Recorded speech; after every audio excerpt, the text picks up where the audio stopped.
Ma'am, with all due respect, that's a Tier 1 military working dog, not a lap poodle. He doesn't do sit. The words, slick with condescending certainty, echoed off the concrete walls of the advanced K-9 training enclosure.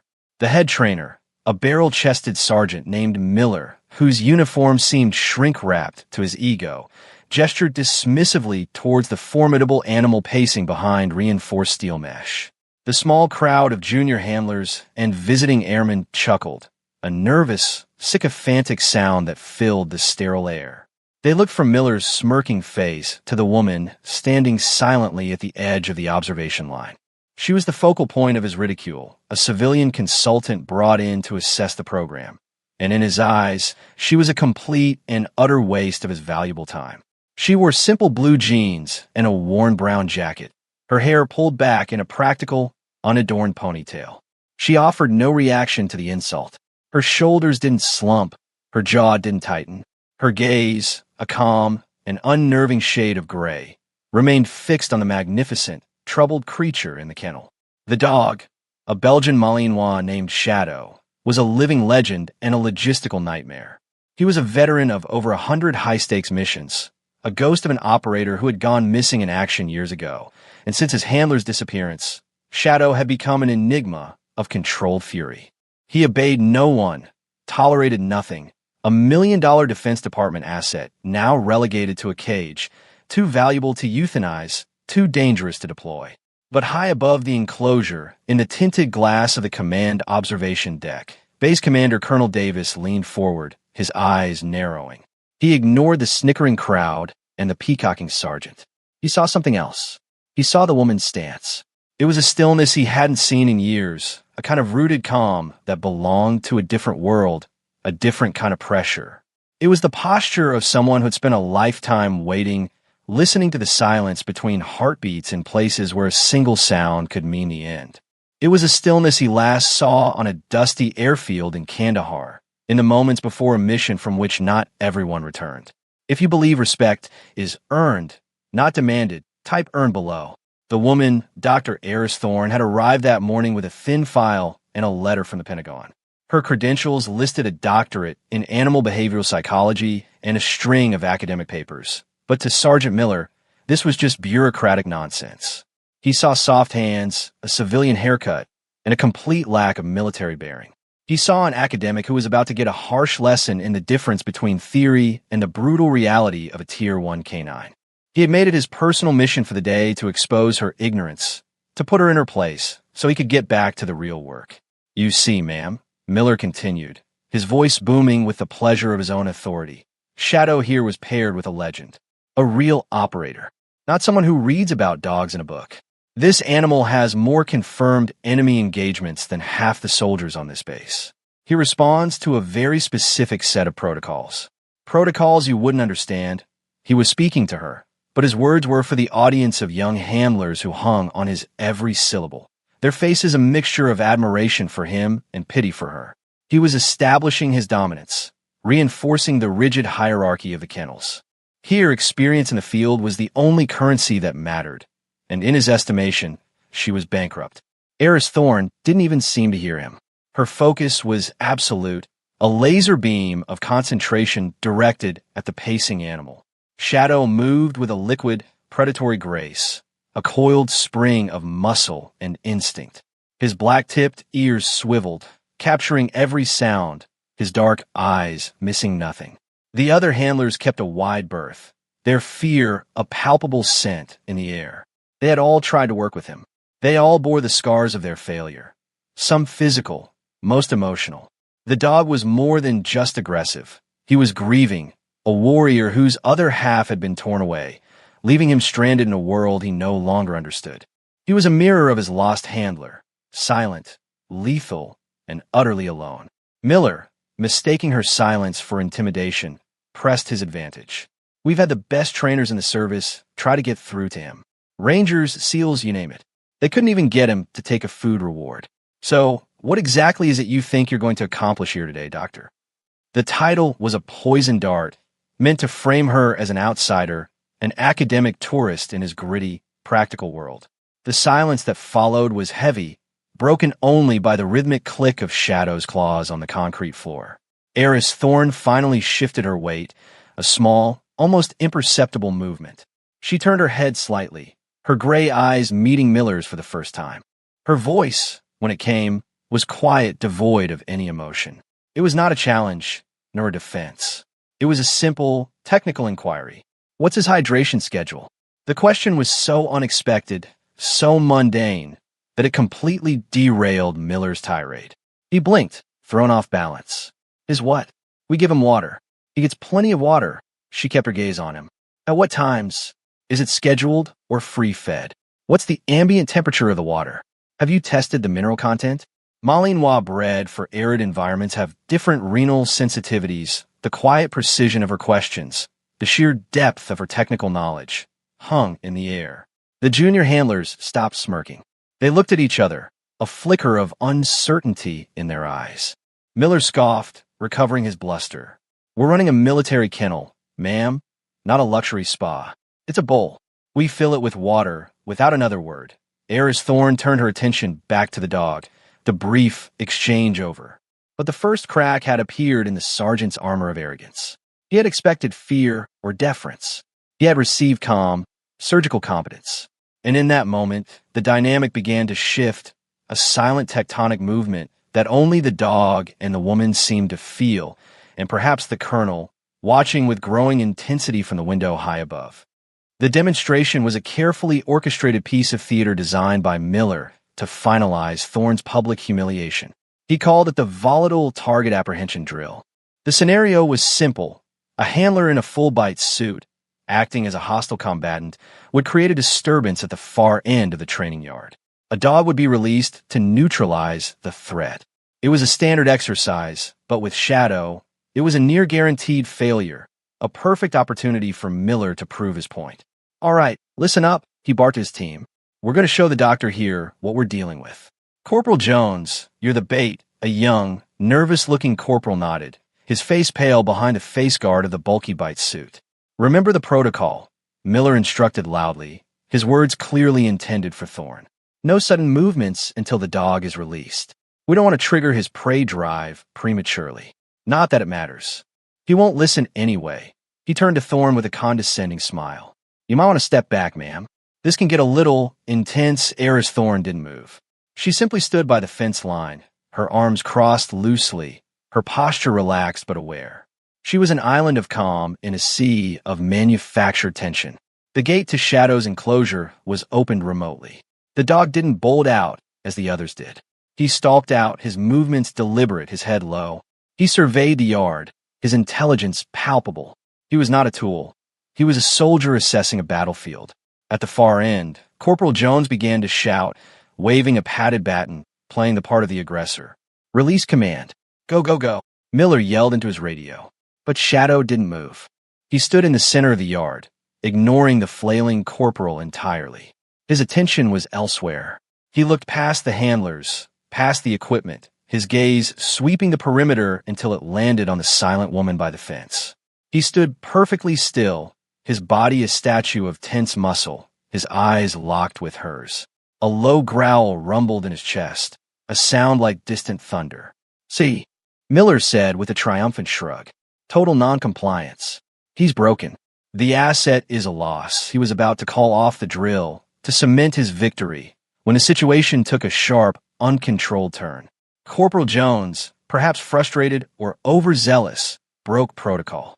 He took a few aggressive steps forward, slapping the baton against his padded leg to create a loud noise, trying to get a reaction from the dog. It was a catastrophic mistake. In a blink, Shadow transformed. The low growl became a visceral, blood-curdling snarl. The fur on his back stood erect. In an explosion of speed that defied belief, he closed the 50-yard distance in less than 3 seconds. But he wasn't tracking towards the bite suit. He had identified Jones's break in protocol not as part of the exercise, but as a genuine, unpredictable threat. He bypassed the padded limbs and launched himself with terrifying precision at the corporal's only exposed area, his neck. The handler screamed. Miller's face went white with horror. No, Shadow, no, he bellowed, his voice cracking with panic. Jones stumbled backward, tripping over his own feet, falling to the ground as the 70-pound missile of muscle and teeth prepared to connect. It was a fatal attack in the making, a tragedy about to unfold in real time. The other handlers were frozen, paralyzed by the speed of the event, their training rendered useless by the sheer velocity of the chaos. Miller fumbled for the remote to the dog's shock collar, but it was too late. The distance was too short, the dog's intent too absolute. In that split second of frozen panic, as a life was about to be irrevocably altered, Eris Thorne moved. She didn't shout. She didn't run. She simply took 2 calm steps forward, placing her hands on the chain-link fence, her entire being focused on the unfolding violence. The air was thick with screams and the frantic, useless commands of the kennel master. But through the noise, a single sound cut through the chaos, clear and sharp as breaking glass. It wasn't a word.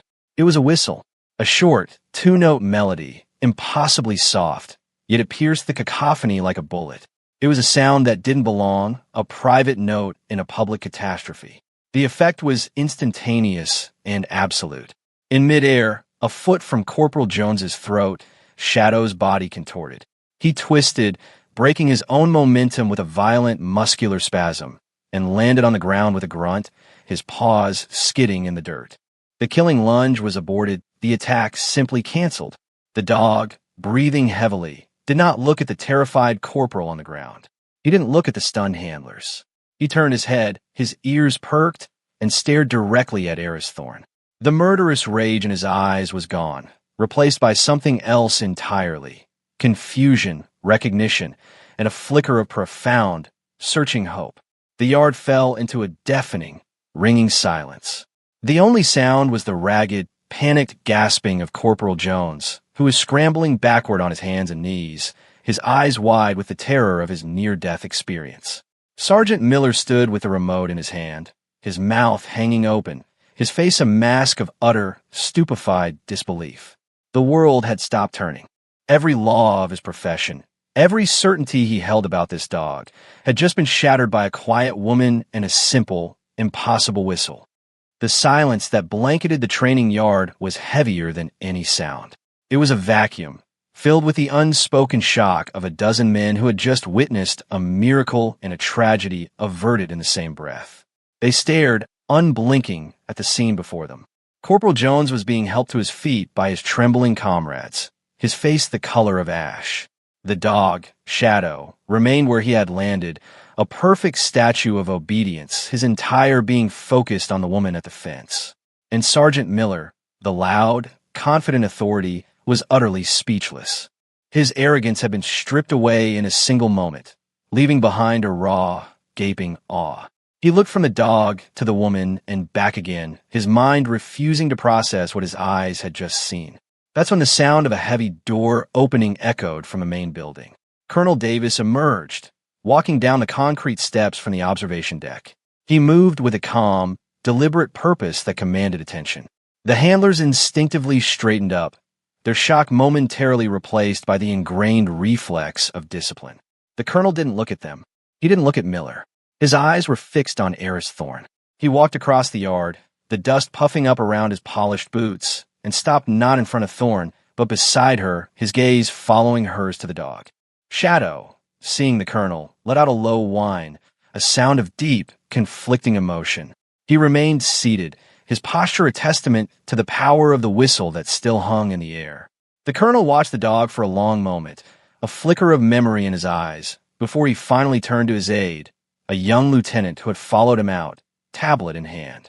"Lieutenant," the colonel said, his voice quiet but carrying the unmistakable weight of command. "Pull up the file for Project Ghostwalker. Access code Delta 79er. Full clearance." The lieutenant fumbled with the tablet, his fingers suddenly clumsy. "Sir, that project it's sealed. Tier 1 classification. I don't have the authority. You do now," the colonel stated flatly. He leaned in and whispered a passphrase into the lieutenant's ear. The young officer's eyes widened in astonishment. He typed furiously, his face illuminated by the screen's glow. A second later, a heavily redacted file appeared on the screen.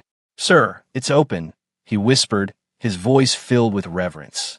Colonel Davis took the tablet and turned, angling the screen so that the now gathering crowd of handlers, and especially Sergeant Miller, could see it.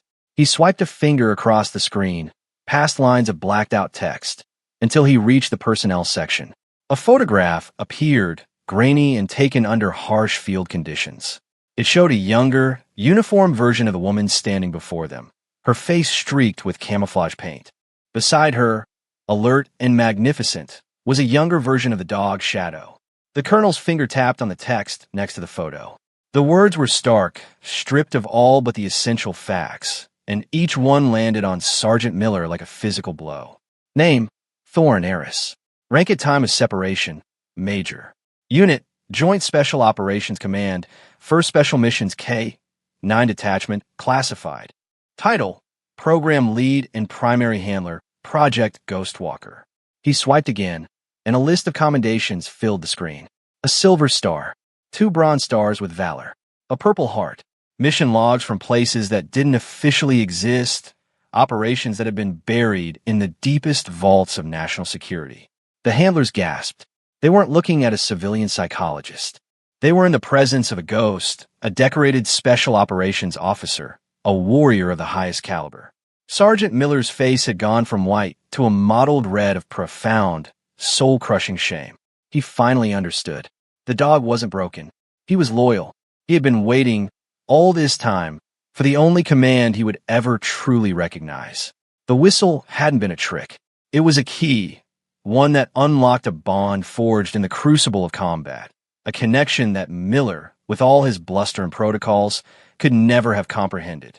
He had been trying to hotwire a car, while the master locksmith stood silently beside him, holding the only key in existence. The quiet competence he had mistaken for weakness was, in fact, the profound, unshakable confidence of a master who had no need to announce her presence. She didn't need to prove her worth with words, because her entire being was a testament to it. And in the crushing silence of that revelation, Sergeant Miller finally understood the chasm that separated noise from authority and arrogance from true respect. The full weight of the revelation settled upon the assembled men, and the atmosphere in the training yard shifted from shock to something bordering on sacred reverence. They were standing on holy ground, in the presence of a figure whose legend they had only heard in whispered rumors around late-night fires in distant war zones. The story of Ghostwalker and his handler was a myth, a campfire tale told to inspire new recruits. A handler and dog, so perfectly in sync they moved as one, a phantom pair that could infiltrate any target, unseen and unheard. And the ghost was standing right in front of them, in blue jeans and a simple jacket. Colonel Davis let the moment hang in the air, allowing the full impact of the truth to dismantle every assumption Miller and his men had ever made. Then, with a slow, deliberate movement, he turned to face the woman who was still focused entirely on her dog. He drew himself up to his full height, his back ramrod straight. In a motion as crisp and sharp as a rifle shot, he brought his hand up in a formal, perfect salute. It was not the casual salute one gives a fellow officer in passing. It was a gesture of profound, unambiguous respect, a public acknowledgement from a base commander to a warrior of equal, if not greater, stature. Major Thorne, he said, his voice resonating with an authority that silenced every bird in the nearby trees. Welcome back. It is an honor to have you on my base. We all thought you were lost after the Zagros incident. His words filled in the final, tragic piece of the puzzle. She hadn't just left the service. She had been presumed killed in action, another name to be whispered with respect and sorrow. Eris Thorne finally broke her gaze with the dog and looked at the colonel. She gave a slight, almost imperceptible nod, acknowledging the salute. It was a long walk home, Colonel, she said, her voice still quiet, but now it held the weight of mountains, the memory of deserts, the echo of loss. It was the voice of a survivor. She then turned her head and looked at Shadow. She gave another command, this one verbal but just as quiet as the whistle. It was a single word, spoken in Pashto. Bishin seed. Instantly, Shadow broke his tense posture, sat down, and gave a small, eager whine, his tail thumping a soft, hopeful rhythm against the hard-packed earth. He was home. His world, which had been gray and silent for years, was suddenly filled with color and meaning. His commander was here. His partner had returned. Then, Colonel Davis turned his gaze upon Sergeant Miller. The colonel's eyes were like chips of ice. The warmth and respect he had shown the major vanished, replaced by a cold, controlled fury that was far more terrifying than any shouting. "Sergeant," he began, his voice dangerously low, "you stand on a long and honorable tradition of military working dog handlers. It is a legacy of trust, of partnership, of a sacred bond between soldier and canine. Today, you chose to represent that legacy with cheap insults and arrogant posturing." Miller flinched as if struck. He stood rigidly at attention, his eyes locked forward, his face burning with a shame so intense it was painful to witness. "You had a living legend walk onto your training grounds," the colonel continued, his voice rising just enough to cut through the stillness. "The woman who wrote the book. No, the woman who invented the language that you are barely qualified to speak. She designed the very protocols you so arrogantly claimed she wouldn't understand. She personally selected Shadow's grandsire from a litter in Antwerp. She didn't just train this dog, Sergeant. She built him. That whistle wasn't a party trick. It was a recall command she embedded in his subconscious when he was a 12-week-old puppy, a sound layered with comfort, security, and absolute authority. A failsafe that just saved the life of one of your men." The colonel took a step closer, his voice dropping to a near whisper, making it all the more menacing. "You assumed you were dealing with an outsider, a civilian, a woman you could intimidate. You were wrong. You were standing in the shadow of the very person who created your profession's most elite tier, and you were too blind, too ignorant, and too full of your own damn noise to see it. You have not just failed this command. You have failed the legacy of every handler who ever shed blood next to their partner. Is that understood, Sergeant?" Sergeant Miller's throat worked, but no sound came out. He could only manage a choked, strangled nod. The public dressing down was absolute, a verbal vivisection performed with surgical precision. The lesson was clear, not just for Miller, but for every single person present. True authority doesn't need to announce itself. True competence is quiet, and respect is a debt you pay to greatness, whether it arrives in a uniform or in a pair of blue jeans. The story of what happened on the training yard didn't just spread, it detonated. It moved through the base's ecosystem like a shockwave, traveling from the K9 unit to the motor pool, from the flight line to the chow hall, from the barracks to the command building. It was whispered over radio headsets, typed in frantic text messages, and recounted in hushed, awe-filled tones over evening beers at the enlisted club. Within hours, everyone knew. They knew about the arrogant sergeant and the quiet woman.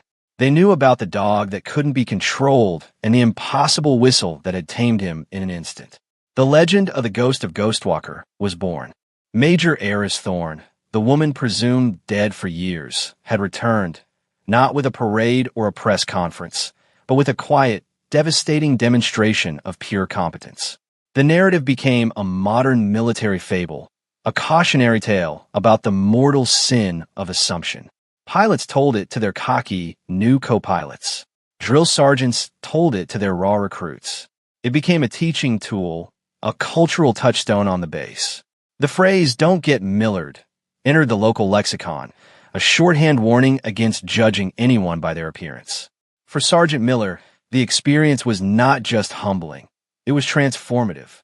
The foundation of his professional identity had been shattered.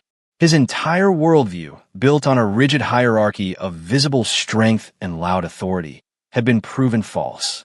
For 2 days, he was a ghost himself, avoiding eye contact, performing his duties with a mechanical, joyless efficiency.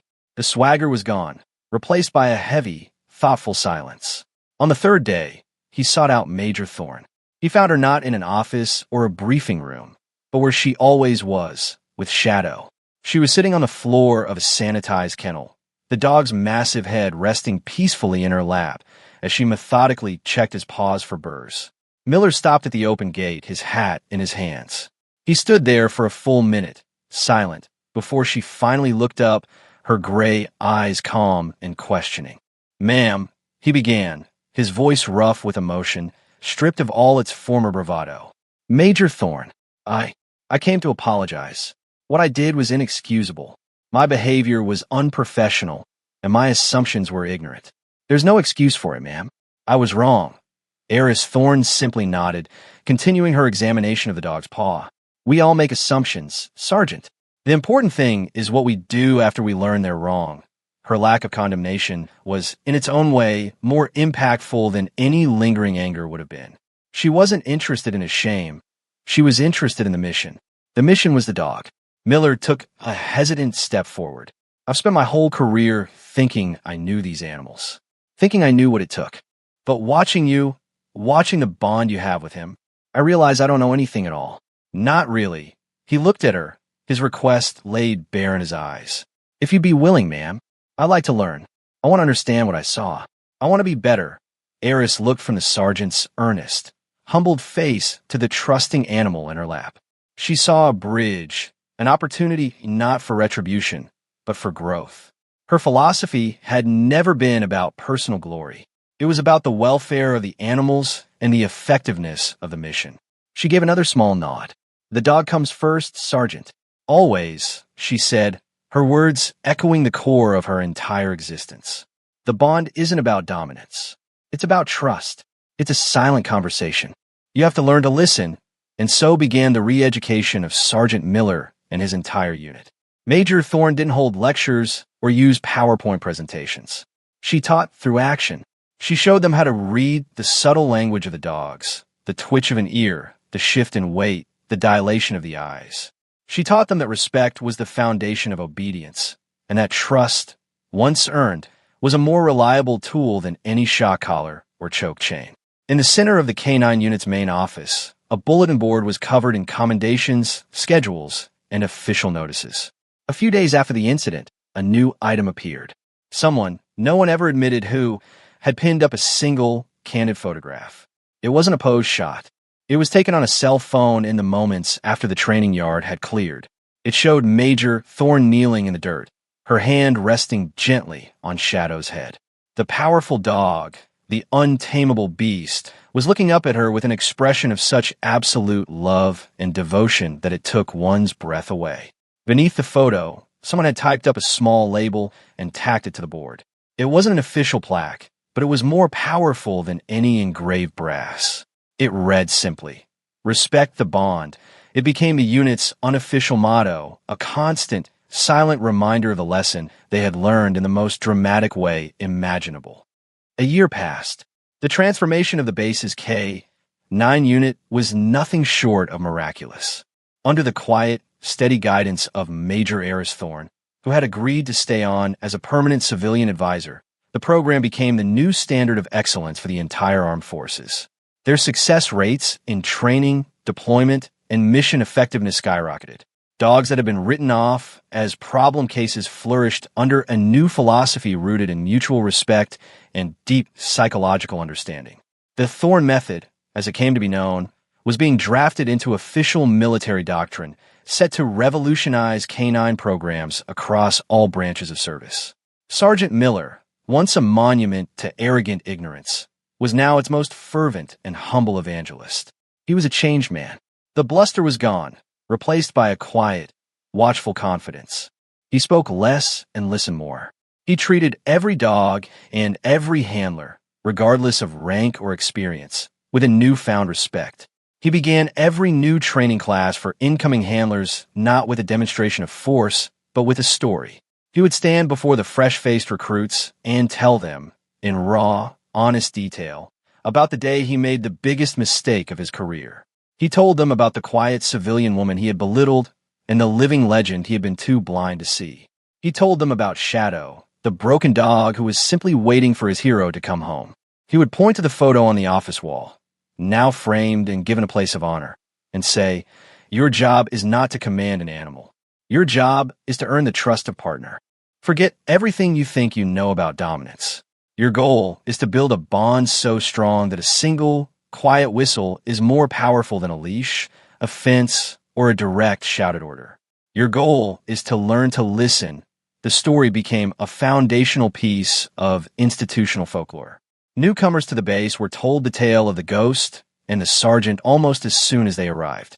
It served as a powerful parable, a lesson that transcended the K-9 unit. It was a story about the danger of assumptions, about the quiet nature of true competence, and about the profound strength found in humility. The training yard where the incident had occurred was unofficially renamed by the handlers. They called it Thorn's Corner. It was a place where miracles were possible, where the impossible had been made real. It was a constant, physical reminder that the most formidable warriors are often the ones who don't feel the need to advertise their strength. They don't require the validation of others because their confidence is internal, forged in crucibles that lesser individuals cannot even imagine. They prove their worth not with loud words, but with quiet, decisive, and undeniable action. Major Thorn herself remained as unassuming as the day she arrived. She deflected all praise, redirecting any accolades to the dogs and the handlers themselves. She found her reward not in recognition, but in the sight of a once-troubled dog working in joyful, perfect sync with a handler who understood the sanctity of their partnership. Her presence on the base was a constant, grounding force. She was a living embodiment of the principle that true legacy isn't measured in the number of medals on a uniform or the rank on a collar. It is measured in the standards you set, the knowledge you pass on, and the positive change you inspire in others. Her victory was not over Sergeant Miller. It was over the ignorance he represented. It was a quiet revolution of competence over ego, of wisdom over prejudice. And it was a revolution that was just beginning. The ripple effects of that single afternoon were spreading, carrying a simple but powerful message to every corner of the military world. Look deeper, listen closer, and never, ever underestimate the quiet professional. For more stories where quiet competence triumphs over loud assumption, and where a silent bond defines true strength, subscribe to Unknown Heroine Tales.